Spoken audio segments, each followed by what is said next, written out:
découverte de malade et c'est pas du tout cool. Pire que la fois où t'as trouvé Vladimir Poutine à Disneyland et que tu pensais qu'il allait envahir Paris. Non, c'est pire, encore pire. Quoi, t'as encore trouvé la réincarnation de Michael Jackson? Bon, c'est bon là? Je peux parler? Non. C'est ultra méga super important.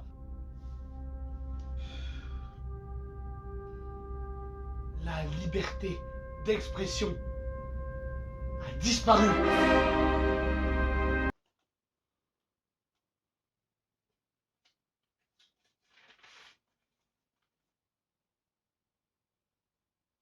C'est tout? Est-ce que tu peux partir parce que demain j'ai un DS en histoire et il faut que je révise. Vous êtes sérieux? Vous êtes vraiment comme ça? Bon, tu veux pas nous lâcher un peu là? Tu commences vraiment à me C'est ça. Tu vois, je te l'avais dit, c'est le début. Ça va commencer comme ça et après, ce sera tout. Ça veut dire qu'on pourra plus jamais se dire d'insultes. Plus jamais. Ça veut dire qu'il faudra toujours faire attention quand on parle. Pour toujours. Ça veut dire qu'on pourra plus jamais faire de blagues racistes. Quoi? Non, enfin... Non, mais je disais ça pour un pote. Ah. Ton cahier d'histoire. Quoi? On n'a même plus le droit de parler de notre histoire. Et la Seconde Guerre mondiale et les... Ah, je suis infecté. Attends, donc ça peut faire aussi les images, les parties du corps? Ouais, comment t'as découvert qu'il y avait tout ça? Ouais, en fait, je l'ai découvert en allant aux toilettes et en fait, bah... Non. Non. Si. C'est trop pour moi. Mais attends, tu fais quoi là? On peut pas continuer à vivre comme ça. Non, non, attends, fais pas ça. Non. Non.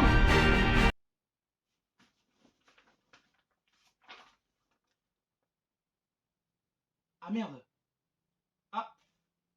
On peut dire merde. Il faut qu'on trouve un moyen. C'est quoi cette voix?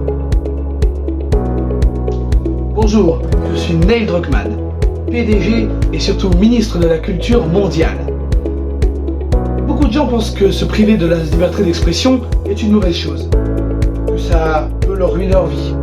Seulement, là est tout le contraire. La moindre petite connotation ou phrase dans chaque livre, série, film, vidéo ou même quand vous parlez dans la rue sera censurée et tout l'argent me reviendra à moi, à une association ou à l'entreprise qui pourra permettre de dire plusieurs projets. Oui.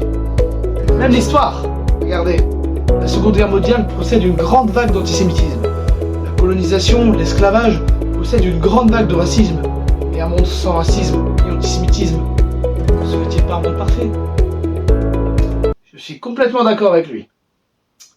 De même pour moi. Avant, avec mon groupe d'amis, on rigolait beaucoup. On était nous-mêmes, on faisait des blagues, des choses qui nous gênaient pas.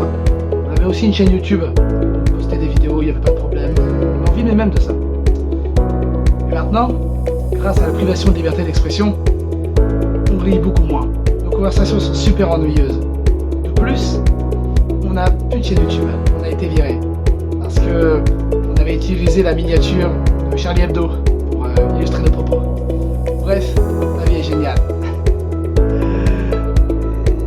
La vie est géniale.